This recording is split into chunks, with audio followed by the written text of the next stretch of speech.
নমস্কার, the healthy টকে আপনাদের প্রত্যেককে স্বাগত জানাচ্ছি। রিমা রয়েছে আপনাদের সঙ্গে। আজকে আরও একটা নতুন এপিসোডে প্রত্যেককে স্বাগত জানালাম। আজকে আমরা আলোচনা করব মেনোপজ নিয়ে। 50 বছরের আশেপাশের যারা মহিলা রয়েছেন, অর্থাৎ 50 বছর বা তার কম বেশি যাদের বয়স, তাদের মেনোপজ নিয়ে আজকে আমরা আলোচনা করব। এবং আজকের এই আলোচনায় আমাদের সঙ্গে উপস্থিত রয়েছেন doctor Anindita Mukherjee, homeopathy physician. নমস্কার, স্বাগত আপনাকে দ্য হেলদি টকে। নমস্কার। এবং আজকে যে বিষয়টা নিয়ে আমরা আলোচনা করতে এসেছি, মূলত 50 বছর বয়স্ক যারা মহিলা রয়েছেন তাদেরকে নিয়ে আলোচনা করব। তবে শুরুতেই আমি জানবো যে মেনোপজটা কি এবং এটা কখন হয়, এটা যদি একটু বলেন। হ্যাঁ, মেনোপজটা খুব একটা ইম্পর্টেন্ট টপিক ধরেছো তুমি। এটা শুধু 50 বছর বললে হবে না, ওটাকে আমরা প্লাস মাইনাস 5 বছর করব। তো মানে জেনারেলি 40-র পর থেকে আমরা একটা প্রি মেনোপজাল স্টেজ শুরু হয়, তারপর 45 এবং তারপরে প্রায় 50 যখন একটা প্রপার মেনোপজাল ফেজ এবং তারপর পোস্ট মেনোপজাল ফেজ। এটাতে পুরো ব্যাপারটা কি হয়, যখন রিপ্রোডাক্টিভ এজ থেকে মানে যখন মেয়েরা চাইল্ড বার্থ করতে পারে সেইটা থেকে মানে আস্তে আস্তে ট্রান্সফার হয়ে যায় যখন তারা রিপ্রোডাক্টিভ এজটা যখন চেঞ্জ হয়ে যায়। এখানে কি হয়, মেয়েদের সমস্ত যে হরমোনসগুলো আছে সেগুলো আস্তে আস্তে ড্রপ করতে থাকে এবং তখন অনেক রকমের সিমটমস মেয়েদের মধ্যে চেঞ্জগুলো আসতে থাকে। এটাকেই বলছে মেনোপজাল পিরিয়ড। তো 50 বছর বয়স বা তার আগে বা পরে যে কোনো সময় যদি মেনোপজ হয়, তার আগে কি কি উপসর্গ দেখা দিতে পারে? হ্যাঁ, মেনোপজের সময় মেয়েদের অনেকগুলো সিমটমস দেখা যায়। তার আগে থেকে মানে বোঝা যাবে যে তাদের খুব মুড সুইং হচ্ছে। হ্যাঁ, হঠাৎ করে খুব রেগে যাচ্ছে বা হঠাৎ করে খুব ইরিটেশন হচ্ছে, খুব ছোট ছোট কথাবার্তা নিয়ে এসে খুব খিটখিটে হয়ে যাচ্ছে। এবার হঠাৎ করে একটা হট ফ্লাশেস আসে, যেমন খুব মনে হয় যে গরম লাগছে। হ্যাঁ, যখন হয়তো সকলের গরম লাগছে না, কিন্তু তার হঠাৎ করে খুব বেশি গরম লাগা শুরু হয়ে যায় বা খুব বেশি রাতের দিকে ঘাম হতে যায়। আবার তার পর মুহূর্তে দেখা যাচ্ছে খুব শীত করছে। এই একটা চেঞ্জ যেগুলো হচ্ছে।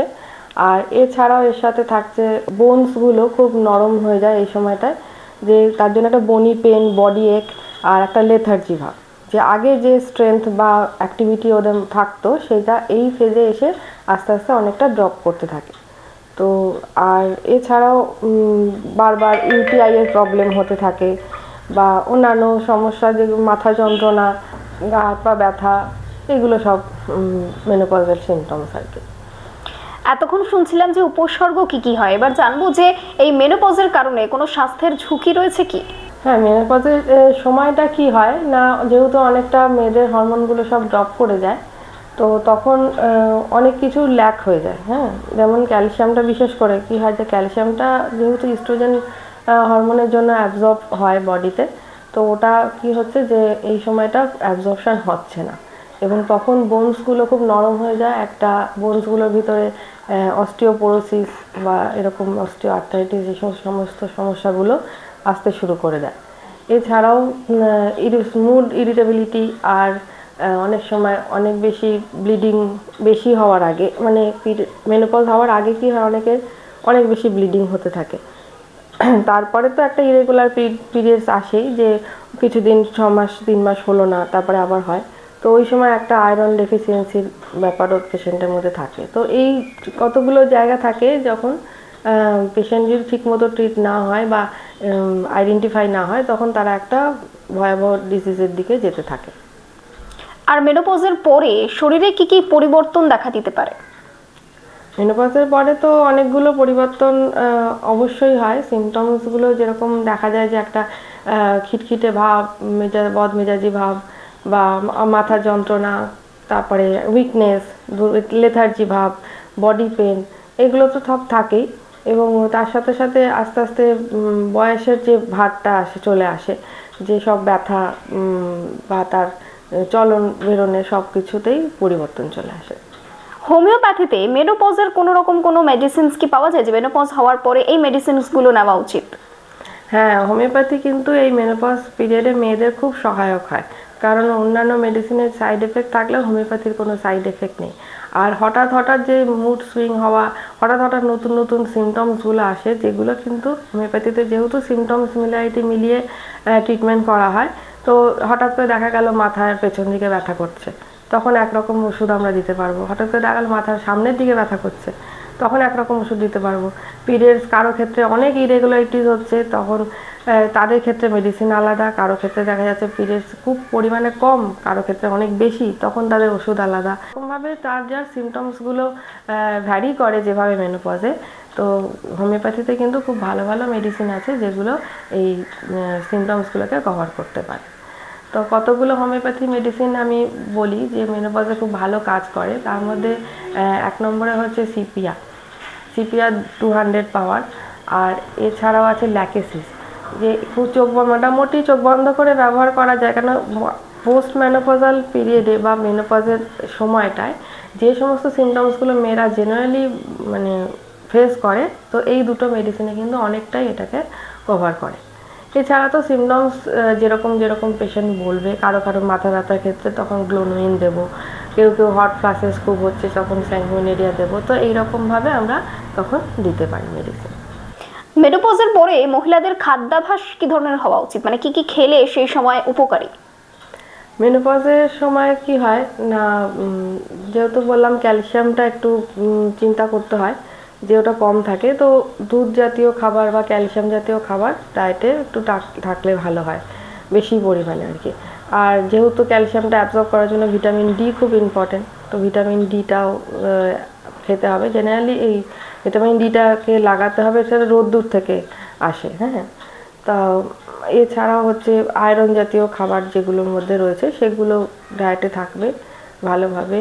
আর অন্যান্য বিশেষ করে আমন্ড যেটা আছে ওটা মেনোপজাল পিরিয়ডের জন্য খুব ভালো ফুড, ওইটাও সময়টা খেলে ভালো হয়। আর একটা প্রপার ডায়েট যার মধ্যে প্রোটিন, কার্বোহাইড্রেট, ফ্যাট একটা নির্দিষ্ট পরিমাণে থাকবে। আর অনেক বেশি পরিমাণ, যেহেতু এই সময়টা একটা ওজন বাড়ার একটা টেন্ডেন্সি থাকে, তো যেগুলো খুব বেশি ফ্যাটি ফুড সেগুলো যাতে অ্যাভয়েড করা যায়, সেরকমভাবে ডায়েটটাকে ঠিক করতে হবে। আচ্ছা, মেনোপজের পরে কখনো কি পিরিয়ডস আবারও শুরু হতে পারে? যেহেতু মেনোপজের পিরিয়ডটা একটা প্রি মেনোপজ, প্রপার মেনোপজ এবং পোস্ট মেনোপজ একটা অনেকটা পিরিয়ড নিয়ে হয়, প্রায় 4-5 বছরের ব্যাপার। তো মনে হলো যেন যে মেনোপজ হয়ে গেছে, যে পিরিয়ডসটা আসছে না, আবার 6 মাস পরে হয়তো দেখা গেল আবার একদিন হঠাৎ করে দেখা দিল, আবার 3 মাস পরে আবার দেখা দিল। তো এরকম একটা আপস অ্যান্ড ডাউনস হতে থাকে। তবে একেবারে মেনোপজ হয়ে যাওয়ার বেশ কিছু বছর পরে যদি দেখা যায় যে আবার ব্লিডিং হচ্ছে, তাহলে সেটা অবশ্যই একটা দুশ্চিন্তার কারণ হতে পারে, কারণ তখন হয়তো মেয়েদের সার্ভিক্স বা ইউটেরাস কোনোভাবে ড্যামেজ হচ্ছে বা অন্য কোনো অর্গানের মানে সমস্যা তৈরি হচ্ছে, সেটা একটু কেয়ারফুলি চিন্তাভাবনা করতে। আর যেটা আপনি বলছিলেন একটু আগে যে এই 6 মাস হলো না, তারপরে হয়তো আবার দেখা গেল যে আবার হয়েছে, তো এই যে 6টা মাস গ্যাপ গেল, এটা কতটা ক্ষতিকর? ক্ষতিকরের কিছু ব্যাপার না, এটা একটা মেয়েদের জীবনের একটা মানে অধ্যায় বলা যায়।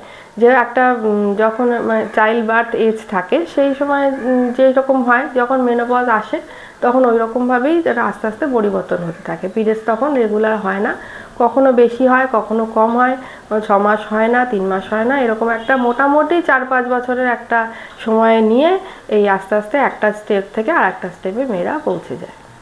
মেনোপজের পরে মানে মেয়েদের লাইফস্টাইলে কি কি পরিবর্তন আনা উচিত? মেনোপজের পরে অবশ্যই মেয়েদের যতগুলো যেটা করা উচিত সেটা হচ্ছে যে একটা যোগা বা একটা সকালের দিকে একটা ফ্রি হ্যান্ড যে বা ফ্রেশ এয়ারে একটু হাঁটা, অ্যাটলিস্ট মর্নিং ওয়াক, এগুলো করলে তার অনেকগুলো পরিবর্তন যেগুলো হচ্ছে সেগুলো সে কন্ট্রোলে রাখতে পারে। আর ডায়েটটাকেও একটু মেনটেন করতে হবে, কারণ অনেকগুলো জায়গায় ঘাটতি হয়ে যায়, সেটা যদি ঠিকঠাক করে করা যায় তাহলে পরে পেশেন্ট মানে মেয়েরা ভালোই থাকবে। অনেক ধন্যবাদ জানাচ্ছি আপনাকে, আজকে অনেকটা সময় দিলেন আমাদেরকে, এবং দর্শকদেরকে অসংখ্য ধন্যবাদ জানাচ্ছি। আজকের আমাদের বিষয় ছিল মেনোপজ। যাদের বয়স 50 বা তার আশেপাশে রয়েছে তাদের শরীরে কি কি পরিবর্তন আসতে পারে মেনোপজের পরে, এবং তাদের লাইফস্টাইলে কি কি পরিবর্তন আনা উচিত, সেই নিয়েই আমরা জানলাম। এ ধরনের কোনো সমস্যা থেকে থাকলে অবশ্যই কিন্তু চিকিৎসকের পরামর্শ নেবেন এবং চলে আসতে পারেন অনিন্দিতাস হোমিও ক্লিনিকে। আজকের মতন এখানেই শেষ করছি, পরবর্তী পর্বে আবারও দেখা হবে আপনাদের সঙ্গে। নমস্কার।